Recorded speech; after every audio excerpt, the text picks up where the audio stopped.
Oh, well, I think that it's your meeting, so you Yep. record, Yep. I should have just started all the new yep, we're good. and I'll click OK. Make sure to curb my language. All right, great. Listen, it's a pleasure to be here with everyone today. What my plan is to just do a real quick recap of what uh,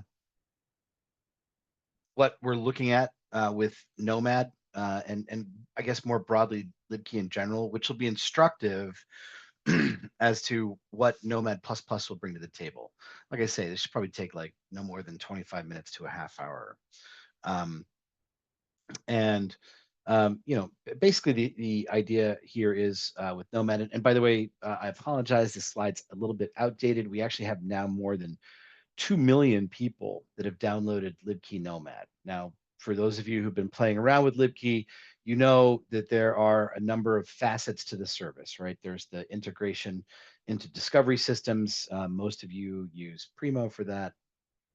And then there's databases like EBSCOhost and Google Scholar and PubMed for those of you that want to do that.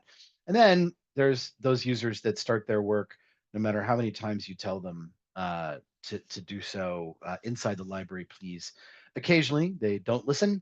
And so we developed a browser extension for those folks, and that is libkey Nomad. It's proven to be wildly successful.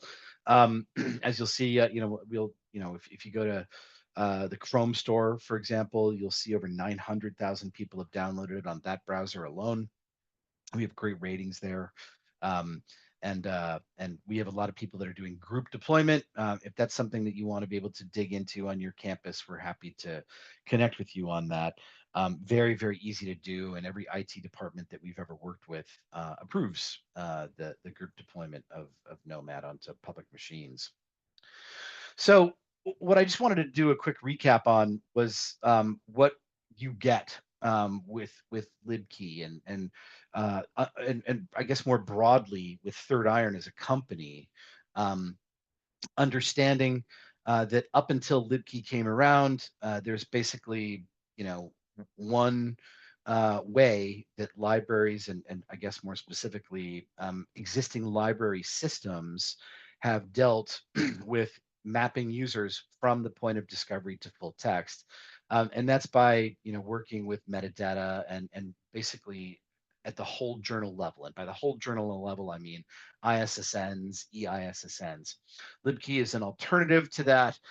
It's working with article level intelligence. It works with PMIDs and DOIs, meaning that we can more finely slice materials for users in the following areas. And I just broke this down really simply into different knowledge bases that we maintain that help drive libkey. And the first is article metadata. Every day we go out into the scholarly universe to see things like from Crossref, other similar sources to that. We know everything that's come out that's new, that's been indexed and released over the past 24 hours. And then, of course, things that might have changed, right? So things that might have previously been behind a paywall and perhaps there was some transformative agreement somewhere and the swath of content is now open access. So we know all those things. And there's no service that's going to be more um, up to date than you would get with libkey. Second, as you know, the service is scoped to your holdings. So the idea here is that we can provide your users with accuracy and speed. We don't guess what you have. We know what you have. And these are automatically sent to us through Alma. So there's nothing that you ever manually need to do. Enhanced OA availability. We have been constantly working on this. We are moving away in a good way from using unpaywall as a source and having to put guardrails up on that. We're soon going to just have our own system and have those guardrails built in. And of course, it's going to be like a best of breed, like blending of sources, not just from things like Crossref, but also of course. getting a lot of information even directly from publishers, as well as like a similar system in Great Britain called the Core Group, a similar system in Japan, and so on and so forth. But the idea is really to provide libraries with the most accurate and up to date open access information that is out there. Next, we leverage your means of user authentication. So there's nothing strange or startling coming at users. They never have to manage usernames or passwords. This is just, the standard that you have already provided for users to log in with. We like to lock in on version of record whenever possible. The only thing that we would ever let pass through the gates are accepted manuscripts, which, as I'm sure you all know, are articles that have been peer reviewed. It's just that they haven't been yet typeset. We do let users know from any point of discovery that they're looking at an accepted manuscript as opposed to version of record. Is the article that the user is reading, do they want it in PDF? Do they want it in HTML? There's good reasons for both. We want to be able to present those options to users when and wherever possible. One of the things I know that y'all are most excited about is our work with aggregators. There tends to be, without libkey, a pretty big gap between what's happening in Alma and what's happening with EBSCO in particular. So, when you're invested in EBSCO host, as I know you are, this has traditionally caused problems. We smooth those over, specifically by working with EBSCO to develop an identifier-based system, which uh, uh, is the great news is we basically run a pre-flight check to make sure that the entitlement exists on the EBSCO side, and if it does, and only if it does, do we create a PDF link to it, which means that for the first time in library history, if you're connecting to EBSCO content, there's a PDF link there, 100% accuracy, you're going to get to it. And last, and very importantly, I think, is what we're doing with editorial status. So we let users know from any point of discovery that an article has been retracted, but we've also released expression of concern over the past 12 months. And I'm very excited to announce, Carly, I think I might have mentioned this to you when we were at Aluna in May, that we are going to be soon before the end of the year releasing second order retraction. Point being, we'll let users know from any point of discovery that an article that they're looking at has cited a retracted article, which is going to solve a whole raft of problems that have existed for quite some time. And really, the whole idea is that we are trying to help libraries be the first defense for scholarly integrity, which I know, especially in your role as community college librarians, right? Like the idea is to make it so that you're really trying to give users that might go on to four-year schools a good underpinning, a good foundation for what they are doing in conjunction with library and scholarly material. Then we just do that best source selection, right? Once we run it through all of these different knowledge bases. And for those of you who've checked out libkey, you know that all that happens in microseconds. Then we do the source selection. And we always prefer open access version of record whenever possible. Failing that, we prefer things that come directly from publishers over things that come from aggregators. And we do that primarily because we want to avoid embargoes whenever possible. Underneath that is accepted manuscripts. That's what version of record open access means to us.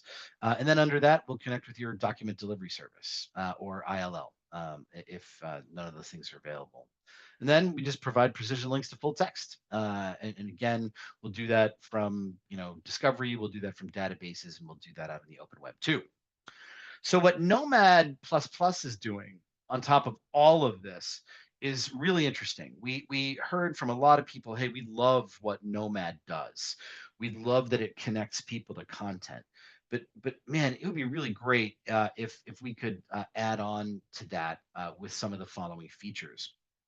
So the way that I want you to think about Nomad, and I think the most helpful way to think about Nomad in particular is if you've ever thought to yourself as a librarian, man, it would be really great if I could be standing over the shoulder of this faculty member or this student, like especially when they're coming in from off campus and they go to something like the New York Times or the Wall Street Journal, and you could say, hey, hey, you, buddy, this is what I want you to do.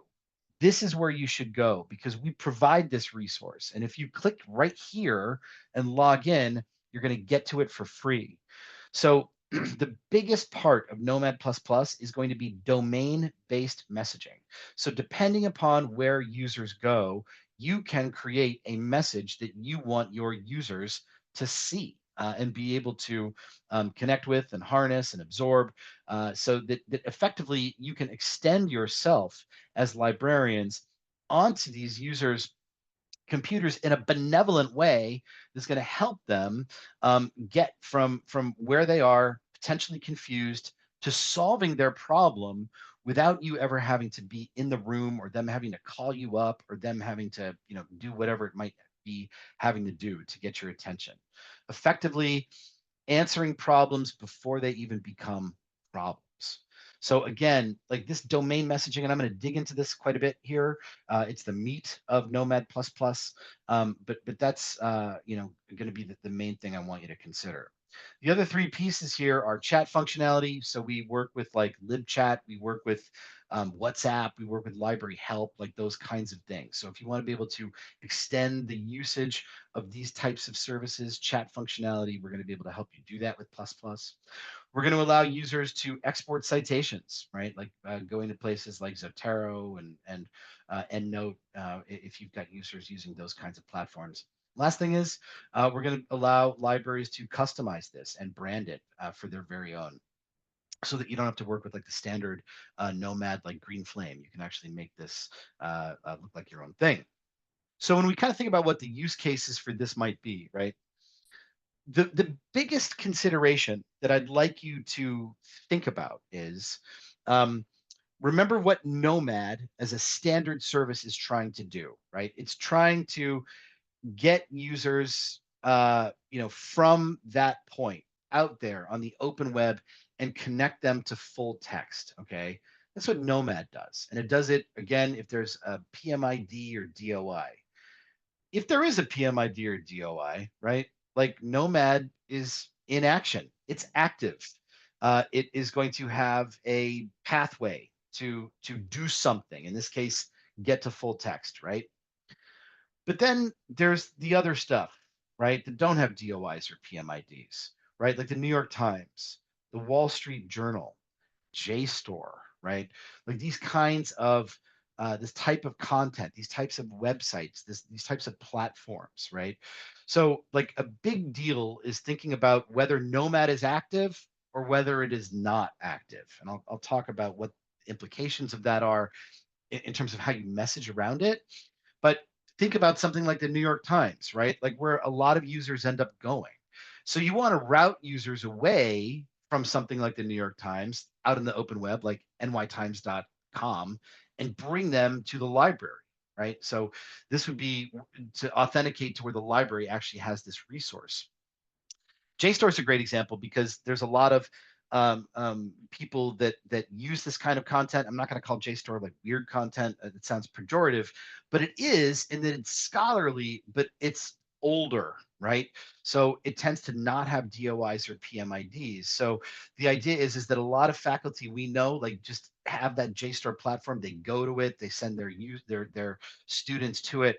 So wouldn't it be great to like allow them to have a way, especially if they're coming in from off campus, to be able to go in and have a message where they want to be able to log in instead of being confused about what they're meant to do.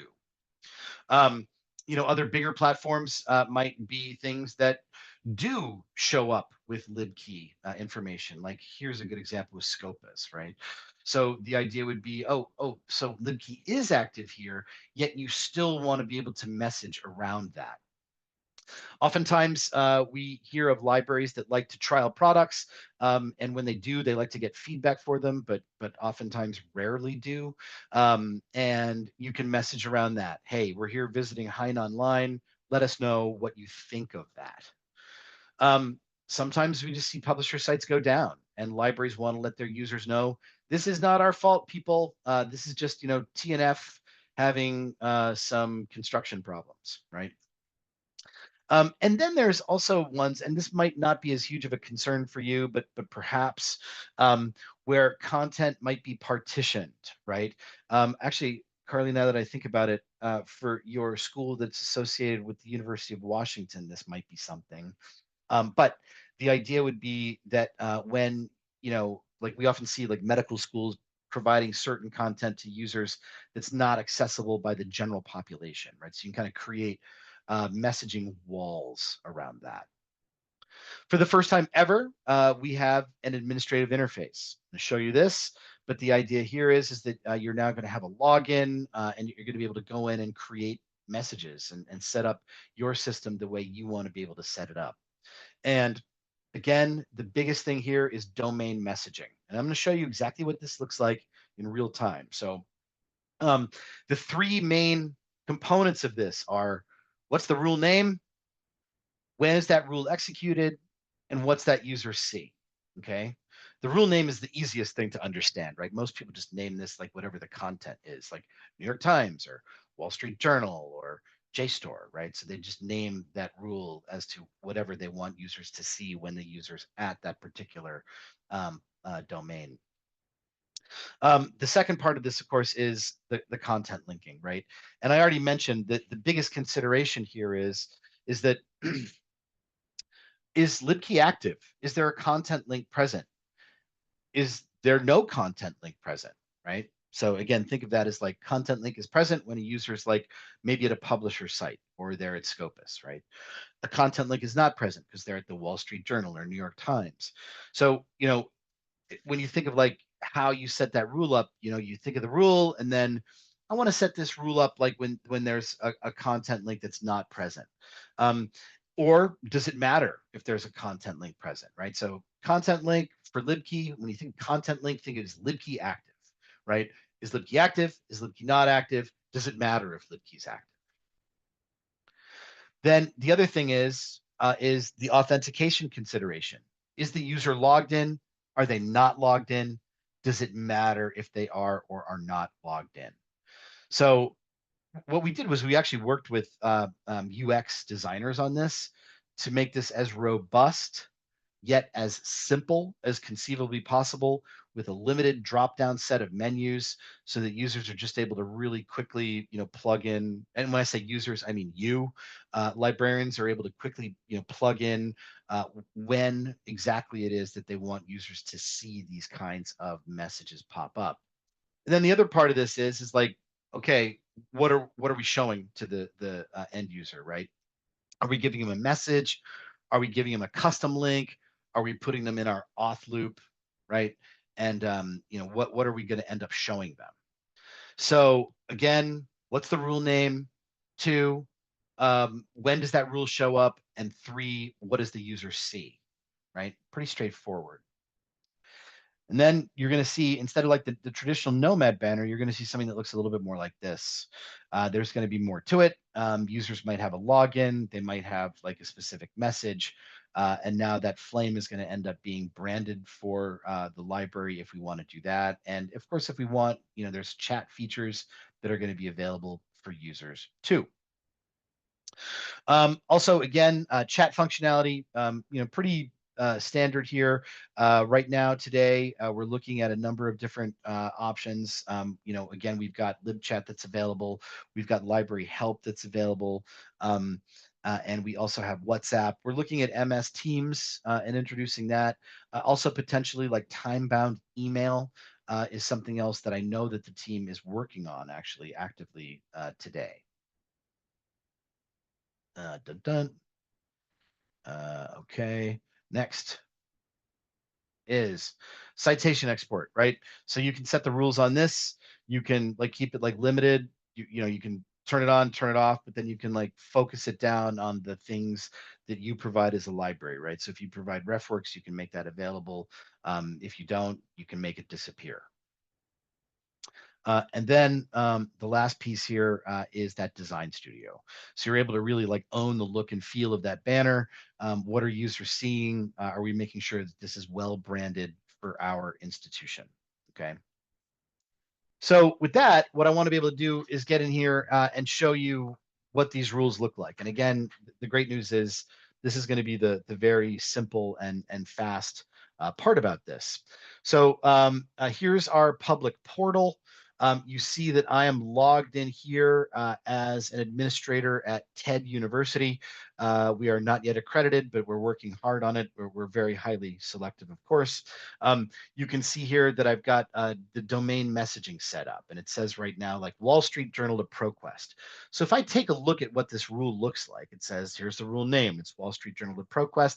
The URL match is going to be Wall Street Journal. Now, if I wanted to make this like, Wall Street Journal slash, stocks, if that was the page, I could do that and I could click on like the exact match only. But if I want to let users go to any particular landing page where they might happen to be, I can use like, WSJ.com as a bit more of a catch-all. So right now this says, Holy Cross. I'll make it say, Big Bend Community College. Great. So like we're now at BBCC and we've got our link URL. So now you see that I've adjusted this now to be for BBCC. I'll also show you like what this would look like, again, with like New York Times. I've called it like New York Times login. It says New York Times. Log into the New York Times at Holy Cross. I'll make this say Big Bend. All right. And this says Holy Cross right now. I'm going to actually make this say BBCC. Great. And again, you can see the link URL that I want users to go to for that login, and I'll hit save. So we'll take a look at like what those two rules look like. Just so you know, a couple important things. There is no limit to the number of domain message rules that you can set up. Number two, you can have as many administrators as you want at the institution. Now, I do recommend, keeping some lid on that. You don't want to have too many cooks in the kitchen, but you can have definitely more than one person who's setting up these rules. Okay. But again, this is going to be the real meat of it, right? Again, just think of it as like, wow, if a user was here, what would I want them to know? Chat, right? Like you can just see here, like what's the active chat service, and I can say, lib chat or library help. And if I say here's lib chat, then I put in what my script URL is. Now I don't actually have access to this, but I'll show you what it looks like with another example. But if I say that, if I say library help, right, it's going to say what's the library help script URL and so on and so forth. If I say WhatsApp, what's the contact phone number? Great. I'm going to say none for now and hit save. Citation services. You can see here that I've got like Mendeley and Zotero turned on. I'm going to turn off Mendeley. I'll turn on EndNote just for the sake of arguments. You can kind of see how quickly these changes manifest themselves in real time. I'll hit save. And then I'll go to the design studio. You can see right now, I've got this as kind of like, geared up for Holy Cross, which is here in Massachusetts, and it looks very purple. Maybe I want to do something that's like a little bit more green, for example, like a little more, forest green there. And you can see that we even conform to like palette colors, as you know. And then, perhaps I've got an image file that I want to be able to use. And you can see I'd like to be able to use that image file. And I'm going to go ahead here and say that I would indeed like to save that. And this is now what I'm going to be looking at. So basically, right, instead of that flame, we're now going to have like the Big Bend logo here. Of course, it's going to be under the guise of TED University.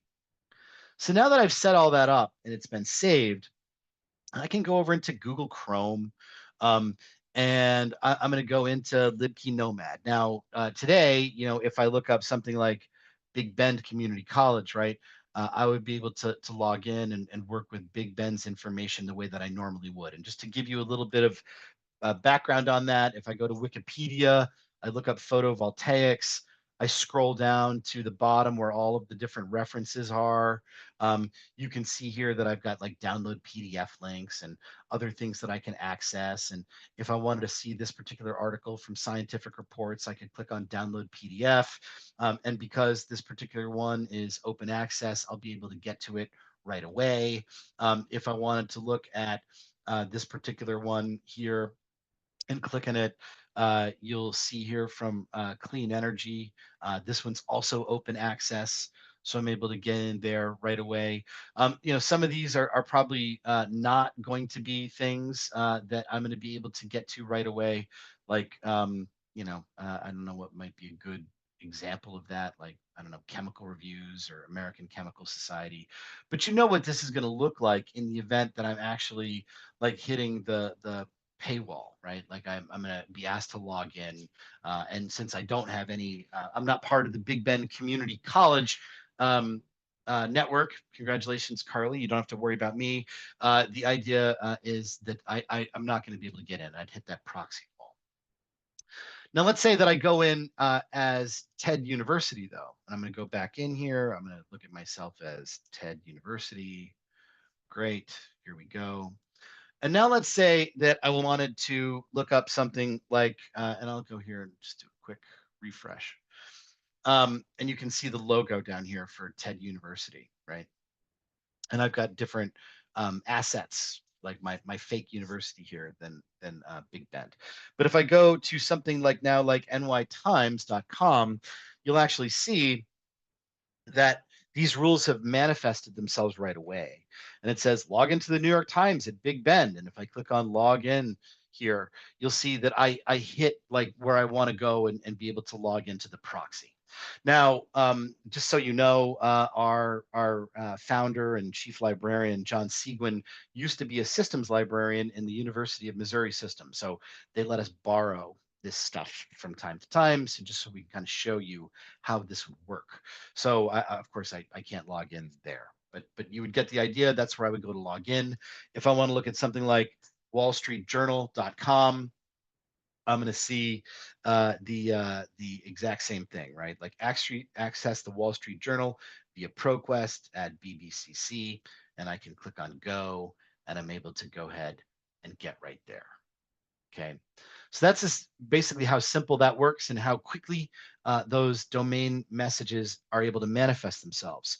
If I go to something like PubMed, right, you'll actually see here how I'm able to show a different kind of message where it says, hey, by the way, unlike the Wall Street Journal and New York Times, here's one again where we are showing content links because we're on PubMed, but here's the message that I've created at TED University is, are you looking for biological sciences articles? And if I click on go, you can see that where I've sent my users to is a libguide, right? So now I can I can direct users anywhere that I want. It doesn't have to be to the proxy page. It can be to some other resource that I would like to have users' attention on. But you also notice here, in addition to like our logo and everything like that, and the download PDF links, that I've also got the export citation links. And if I click on that, remember that I changed this and I made it so it was only going to be for Zotero and EndNote. If I click on Zotero, you'll see that my Zotero window pops open. And if I was logged into this, it would automatically go in. Otherwise, I could input my credentials and then that citation would be available inside of that. To give you an idea as to what libchat would look like, instead of me logging in at TED University, I'll look for the Albert Einstein College of Medicine, which I always think is a nice, fun one because their logo here actually is Einstein with a little backpack, which I always thought's kind of a cool thing to nerd out on. But you see that over here, they've got their libchat connected. So if I click on that, you can see that all I have to do is ask a question, and then I would be able to go ahead and submit that so that I can be able to leverage the libchat for, in this case, Einstein. But that's how quickly these rules appear, how they manifest themselves, how you set up domain messaging, how you can create a design specifically for your institution, um, how you're able to work with citation export, and how you're able to work with any kind of chat functionality that you might be working with at the library. But as promised, this is super fast and simple. That is the presentation. That's exactly what I had hoped to show, and hopefully all of this makes sense. and I'm naturally happy to answer any questions that you've got. So I open up the floor and see if there's anything that doesn't quite make total sense to you. Oh, We there and was a one chat question too, yeah, but okay, mhm. great. And just one other thing that's super important for me to tell you that I'm was remiss for not telling you earlier is anyone who has already downloaded Nomad does not need to re-download it if you get Nomad Plus Plus. All the changes will just automatically manifest themselves. Um, so what was the question here? New York Times indexing. Because ProQuest is not Uh, great at indexing everything. How does Nomad work with it? well, we're only going to send users where you want them to go, right? So remember that we're not going to send users directly to an article from the Wall Street Journal or the New York Times or whatever it might happen to be. All we're going to do is say, hey, if you're out at nytimes.com, right, that you need to go and log into this resource here. But we don't like send users to like PDFs of pages or anything like that. Like it doesn't work as a traditional Nomad that maps you to something would, right? Because again, these pages don't have DOIs and they don't have PMIDs. So what we're doing is now working on domain. Um, uh, and with that as kind of a backdrop, you can manipulate it as best as you can, the way that you want to, wherever and whatever resource you want to be sending users to. It's just allowing you to message around it. Yeah, and if I don't know if any of our schools do have like the New York Times campus subscription, um, but it's that's a big one that, like schools buy it and then faculty or students don't know about it and they're not necessarily getting logged in to get everything for free. Um, but yeah. Yeah, we've had some instructors who have been approached individually by the New York Times to get the class subscription type thing. So that's tricky because that access is different than our access. And we just have to work with that. And we have so many instructors come and say, well, I need these 5 articles, but I have to pay for them because they go to newyorktimes.com. And we say, well, we subscribe, but then we look at the indexing and ProQuest and maybe we can find half of them. It's very, very frustrating. Yeah, I sympathize. That's not exactly. We're trying to solve like a little bit more of a like a. I don't want to use the term high level because that. Sure. But you know what I mean. Like we're just really trying to redirect users to Yeah, and we your love it. resource. We love it so far. So, great. I'm very happy. It's just that's another thing we encounter here and there, and it's very, very frustrating. Yeah, we understand.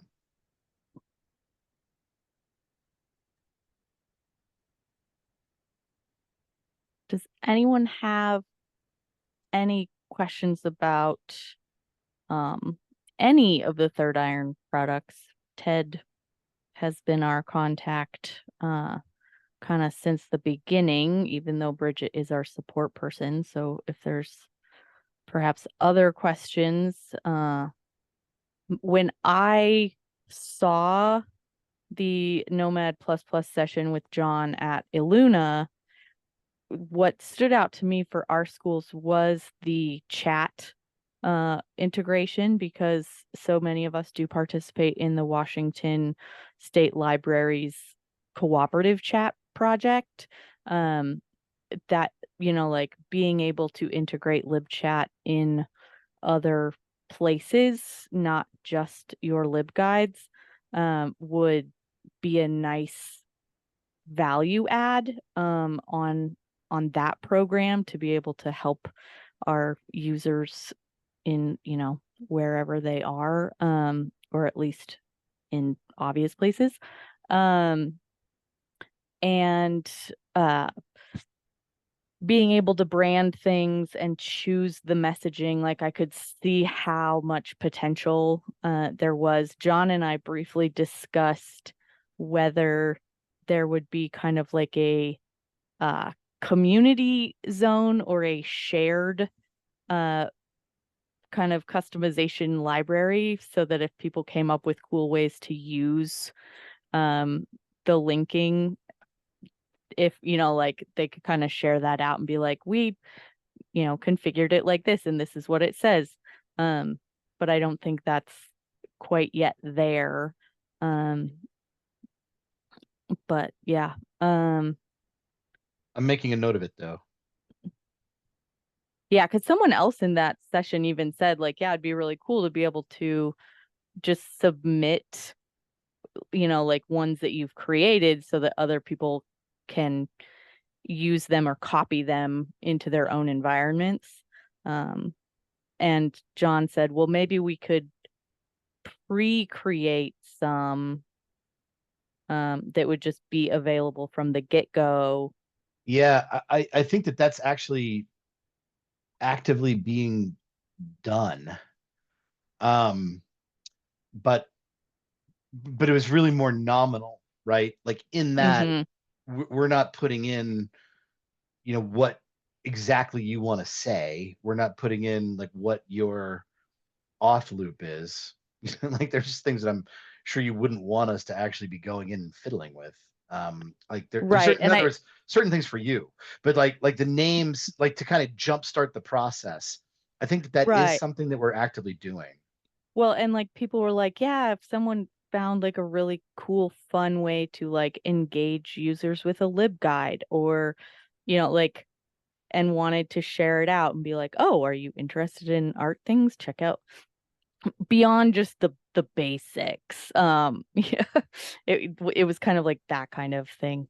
For the chat, it appears only specific domains we'd enter. Correct.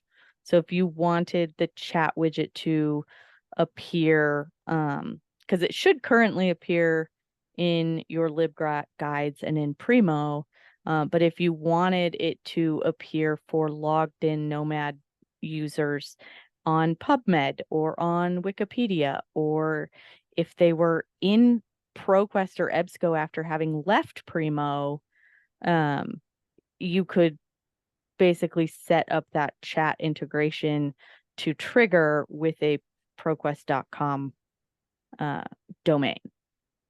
Was my understanding. Sorry, Ted. I got very excited about this back in April or whenever it was. Yeah, no, that's a good idea. Carly, I'll ask. I'll see where he's at. Okay. Like it's yeah.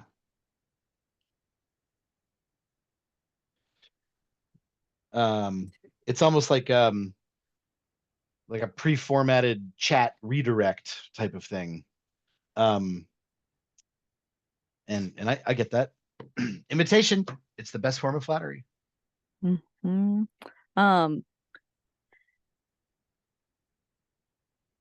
Yeah, would anyone like to see our stats on LibKey so far? I do have those and can share. Oh, here, I'll stop. Okay. And this can be a. Oh, good. So I cleaned it up a little bit from the whole You thing. sure did. So you can see our first cohort, and those who got it into their Primo right away, people started using those options to go directly to the documents as opposed to going into the secondary pop-up record in Primo and then through the link. So that's really cool. And you can see kind of where the second cohort got going, and then the third one close after. And we do have some schools that did not get it into Primo right away. And so we're still not getting that use there. One of the pieces that I found really interesting, and I want to just dig in more because I know some of the schools have sushi reports, so I can take a kind of compare. But the number of articles out of the total that were accessed that are open access. So like South Puget Sound, although they didn't have a ton of use, but like Wenatchee Valley, like 60% of almost 1,200 articles that their students are finding and using are open access. Bellingham also 60, North Seattle, Whatcom. So, like I think that really shows the growing open movement, as well as I want to kind of compare some sushi numbers from like last year, same time period, and see if LibKey helped people find more OA, because I It's suspect that's going to prove out. I would suspect that you're right, and the reason that I just say that is, and I don't mean this in any kind of finger pointing way, right? Like one thing that I think is a very fair assessment about Ex Libris, like the most diplomatic way I can put it is they're a very diversified company. Like they do a ton of stuff, right? So, like when you kind of think about like better linking, you know, it's something that they think about, but it's not like what they're all about. That is what we are all about. So the point is that we just have a more advanced open access system. Like oftentimes, like when you see that little like that orange lock, that OA logo, and you see it like embedded in the Primo interface, right? Like that's something that And Alma then is you still providing. get stuck going through Easy Proxy. No, exactly. So like what I'm driving at is that our system is quite simply more up to date and more comprehensive than that which you would get with traditional library systems like an Alma, um, meaning that we're going to be able to route users far more successfully and readily to OA materials than you would get anywhere else. Full stop. Yeah. And I was just showing um Renton's new system librarian, because she came on this summer, how when you click on something open access in Primo, oftentimes because it is included in a subscription collection, you're still getting routed through Easy Proxy compared to being able to use the libkey link. And she was just blown away. And it still counts in your user stats. Imagine that. Right. Yeah. Yeah. I was like, it makes so much more sense. Even Quick Links doesn't seem to be able to figure that out yet. Oh, no. So, They don't. And just understand that like what quick links and like that unpaywall link and like that stuff that's like standard inside of Ex Libris services is it's completely like publisher dependent. I guess the better way that more specific way I could put that is that Ex Libris is entirely dependent upon what publishers provide them for that information, whereas we aren't, right? Like Elsevier will tell them, yeah, you know what? You're not getting any HTML articles. We're just giving you PDFs, right? Whereas we'll provide both of those links, type of thing, right? Just because that's what we do, and we're able to get that data elsewhere. yeah. Yeah, the long and short of it is they're definitely going to have problems. And um, as to who is minding the store is the other big question, right? Like when you have a problem with a link, who do you talk to? With us, we're here, we're in the US, you can get in touch with us, and we'll usually have that problem resolved within 24 hours. Whereas if you've I don't mean to again like pick on anybody, but like these huge companies like Ex Libris and such, like if you present them with something as a support ticket, I can almost guarantee it's not going to resolve itself in that amount of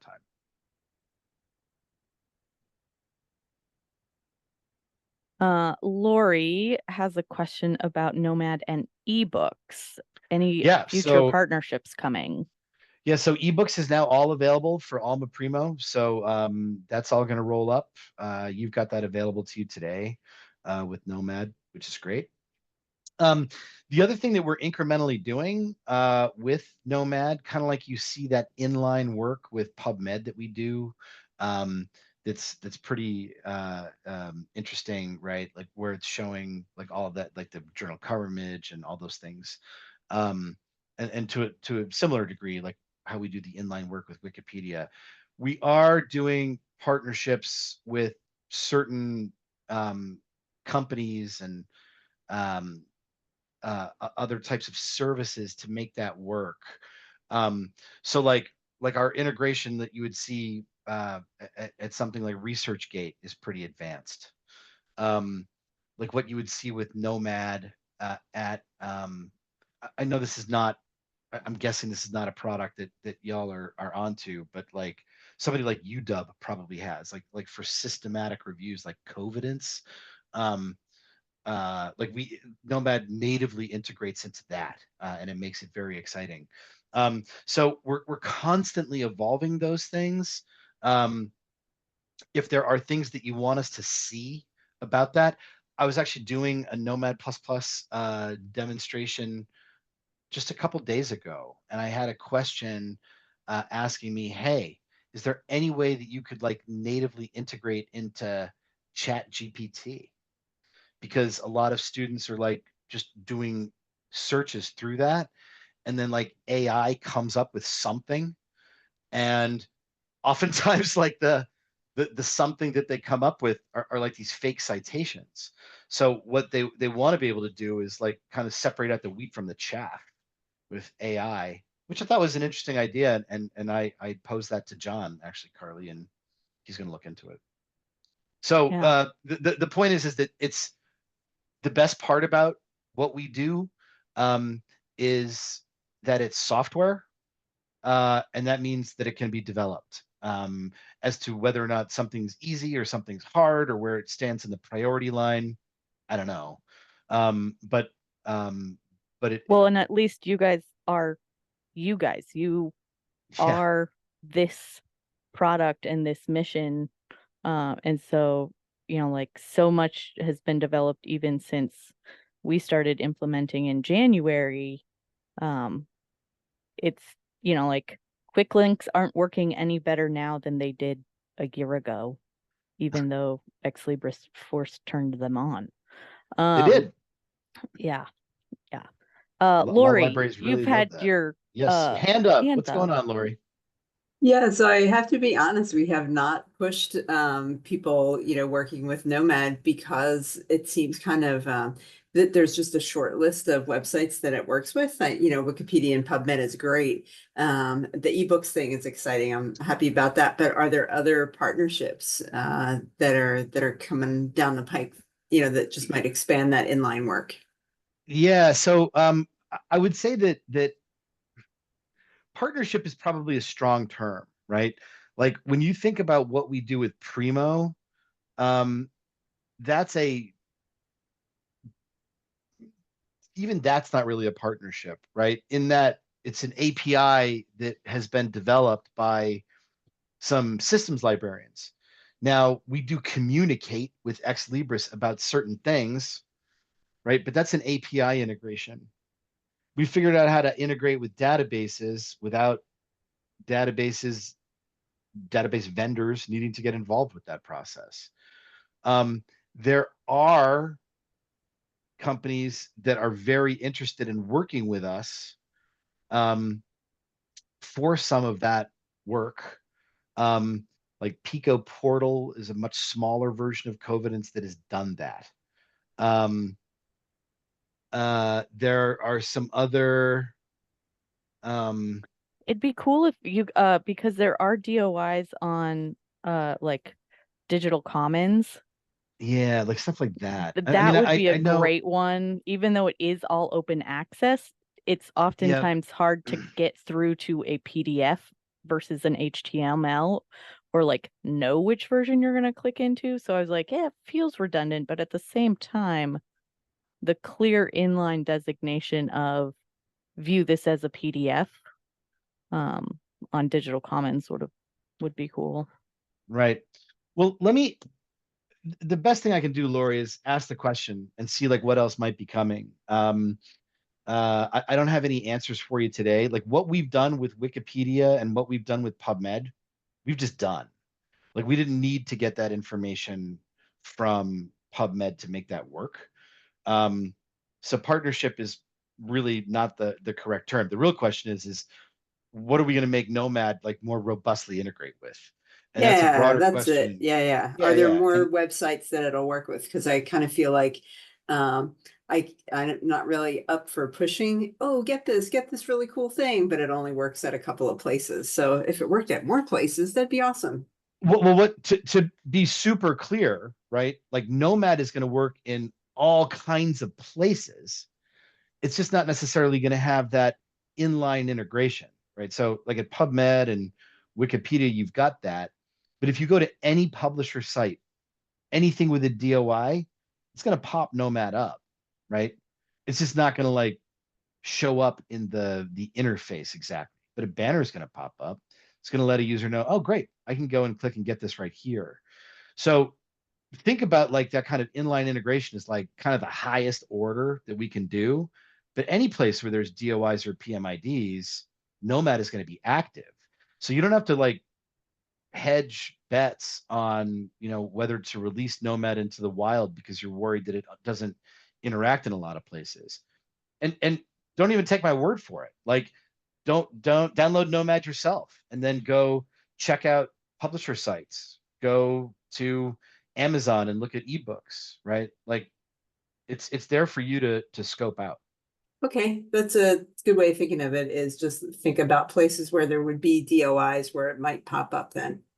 That's right. Okay, Exactly right. that's great. And, Thank and, you. and then you're very welcome. And then remember, right? Like what Nomad Plus Plus is then doing is kind of covering all the other stuff, right? Like because New York Times doesn't do DOIs, right? So like, okay, now what do we do? That's the whole idea. Yeah, and I think JSTOR is a great example of Yeah. where a Nomad pop-up, because now that the full academic package of JSTOR is more available price-wise, like that's a lot of content, but Yeah. like so much of it is not new enough to really be getting the benefit of you know exact specific links. Yeah, so tech words. Bleh.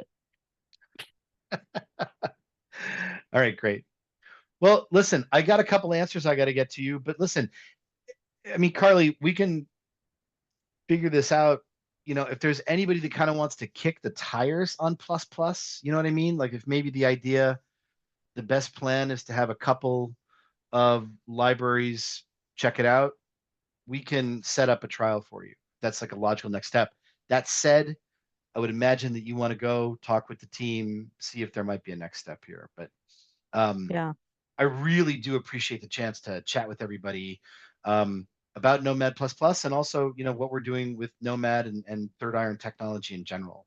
We very much appreciate our partnership with y'all and you look forward to continuing to work together for sure. And Ted, I have a question. I'm going to stop recording since our main topic is